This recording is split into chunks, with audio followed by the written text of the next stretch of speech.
First up right now at 5:30, an Eyewitness News exclusive. Teachers leaving the classroom early because of burnout. 2 years into the pandemic, we're seeing more teachers now calling it quits. In fact, Connecticut's 2019 Teacher of the Year is among those who decided to retire early. Channel 3 Hartford Bureau Chief Aya Galal spoke exclusively with her. Aya is joining us live with more on what led to this probably very difficult decision. Aya. Aaron and Mark, yeah, it really was not an easy decision for Sheena Graham. A combination of several factors led to her decision to retire early from teaching, and among them, burnout and not feeling safe. I think what inspired me to go into teaching is that I had these amazing teachers myself. Growing up, Sheena Graham's teachers showed her that the education profession could be fun, enlightening, and life-changing. She taught music at the Warren Harding High School in Bridgeport for almost 37 years. I think the arts plays such an important role in the development of children because it gives you that safe place. In 2019, she was selected as the Connecticut Teacher of the Year. But now, 2 years into the pandemic, Graham decided to retire from teaching early. For me to leave the classroom was very challenging. Having a latex allergy posed numerous challenges for her as she taught during the pandemic. Graham says she did not feel safe. A combination of burnout and lack of support ultimately led the former Teacher of the Year to leave the profession early. It just became very clear that it's what I needed to be for me to survive mentally. According to the National Education Association, 55% of educators are ready to leave the profession earlier than they planned. When we see a talented educator feeling like this is just not the space where they can be successful, that is a crushing statement about where we're at. Graham says changes are needed across the board, including more support for staff in underfunded districts, as well as better pay. The pandemic brought a lot of inequities to the forefront, and sometimes it might be easier to challenge those and advocate for those from the outside than it is on the inside. And Sheena Graham says she's not exactly sure of where she'll go next, but she still wants to find ways to work with children and advocate for education. Live in the newsroom tonight, Aya Galal, Channel.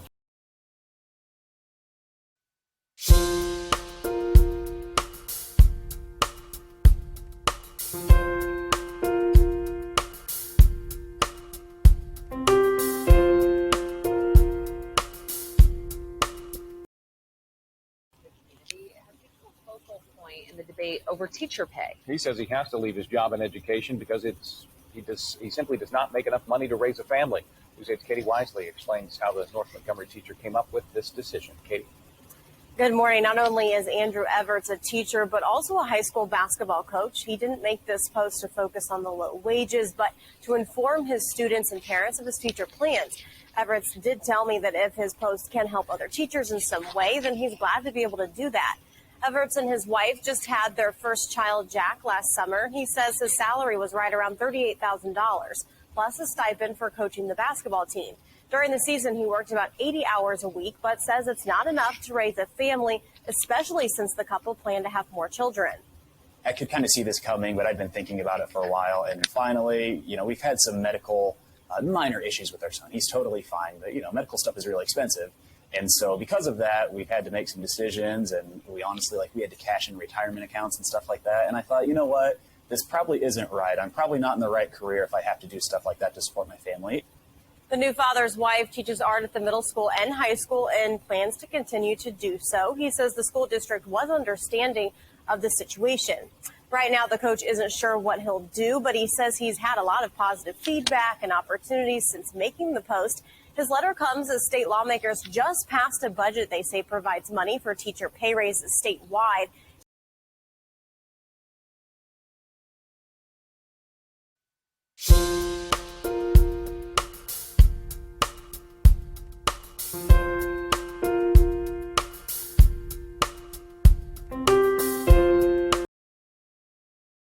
Taylor Woosley knows very well that being a teacher during the pandemic has been stressful. This school year was her first year teaching special education in Salem-Keizer Public Schools. She wanted to do it after being an instructional assistant. I just wanted to make more of a difference. But within a week, Woosley, who was pregnant at the time, found herself facing scary situations involving her 3rd, 4th, and 5th graders in special ed. I was getting threatened by students. I'm going to hit you, and I don't even care if your baby dies. I mean, I'm talking like profanity, hitting, kicking, throwing chairs, tipping tables. These photos, examples of what educators have seen and endured. There was zero education going on, zero. She says she and other educators were getting attacked. Last year, I got a concussion. Every single one of my IAs have received concussions. They've received from students, and there was nothing that we could do. After a month and a half on the job, Woosley decided to leave. I went to basically almost everybody, it felt like, except for the superintendent.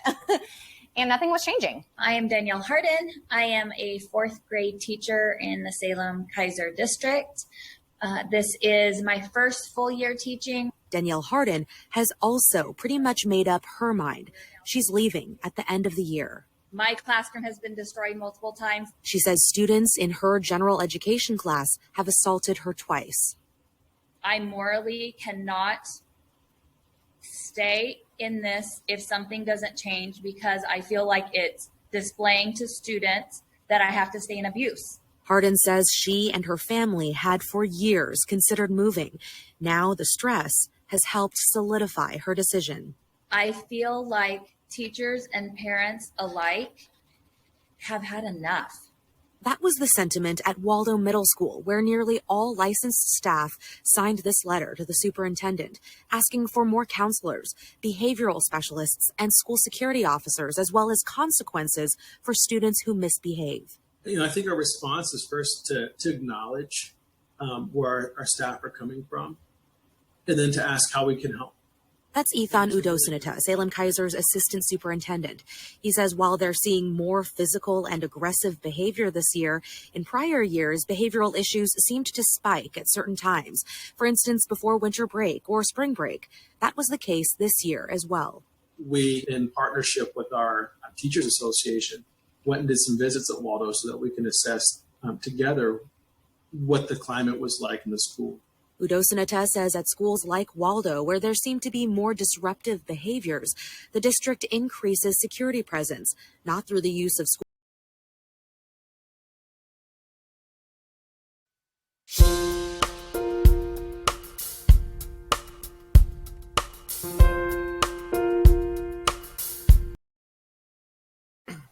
Good evening. My name is Lee Allen, and I'm the 2022 Gwinnett County Teacher of the Year. I'm here tonight to speak about teacher retention. At the end of this school year, I will be leaving Gwinnett County Schools, leaving behind the opportunity to submit for State Teacher of the Year, roughly $10,000 in salary, and most importantly, the students and colleagues that I've built strong relationships with. I'm leaving in hopes that I can regain the ability to do the job that I love. I'm speaking tonight to use my small platform to raise awareness on issues facing teachers today so the district can seriously consider a plan to proactively combat these issues before more learning is lost and more teachers leave. I do not claim to speak for all teachers. However, I have spoken with several teachers across the district and state, and have solicited and received feedback online from others. First issue at hand is student apathy and disrespect for school rules and norms. Returning from concurrent learning, we have an alarming number of students that simply do not care about learning and refuse to even try. We are also experiencing incredible disrespect and refusal to follow basic school rules. There is little to no accountability or expectation for grades or behavior placed on students or parents. Rather than being asked what the student can do to improve their understanding, teachers are expected to somehow do more with less student effort. Next, cell phone use. Teachers cannot possibly compete with the billions of dollars tech companies pour into addicting people to their devices. Phones allow constant communication, often being the spark that fuels fights, drug use, and other inappropriate meetups throughout the day. We need a comprehensive district plan with support behind it in order to combat this epidemic and protect the learning environment.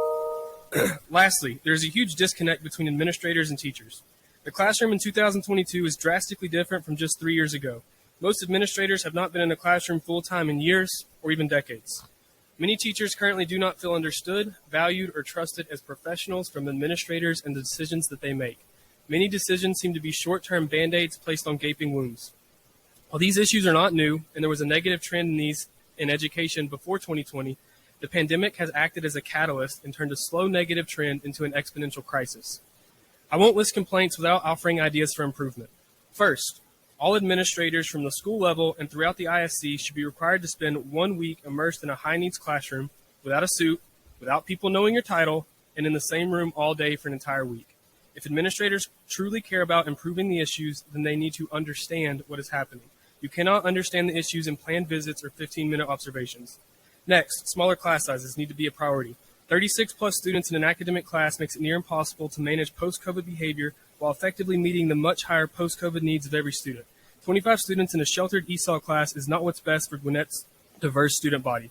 Every single decision that we make should be for the students. Picture this, a circular model of teachers, parents, and administrators working together with students at the center. Currently, the circle is broken. We must offer support without threats or frivolous lawsuits. We all want the same thing, and we cannot accomplish this without supporting one another. Students need clear and consistent expectations. Lastly, there needs to be transparency. In January of this year, GCPS reported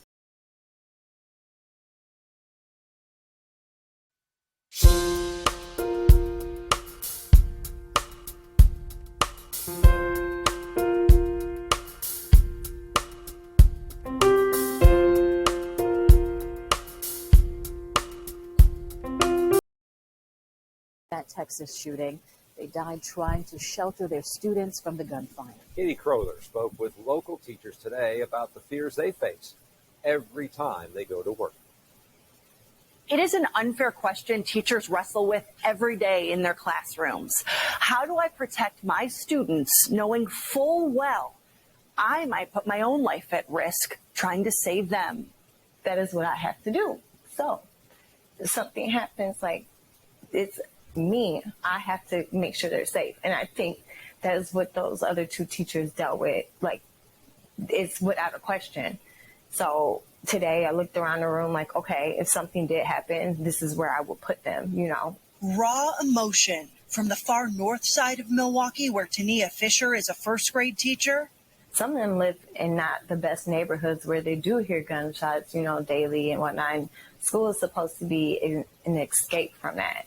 To South Milwaukee, where fourth grade teacher Kathy Koselnik has been teaching for 39 years. And I always ask my kids, I have two most important jobs when I come to work every day. What are they? And they knew, you need to teach us and you need to keep us safe.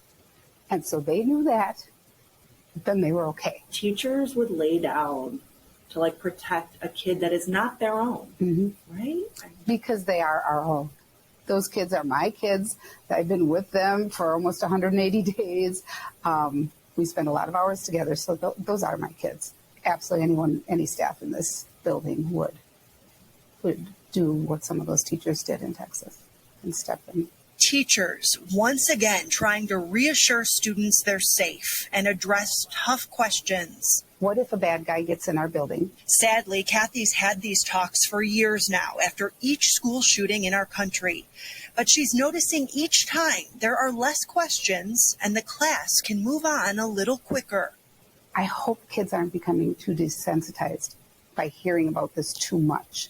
As active shooter drills are now just as common as tornado and fire drills, and our teachers are on the front lines. This just cannot keep happening. This is not acceptable whatsoever.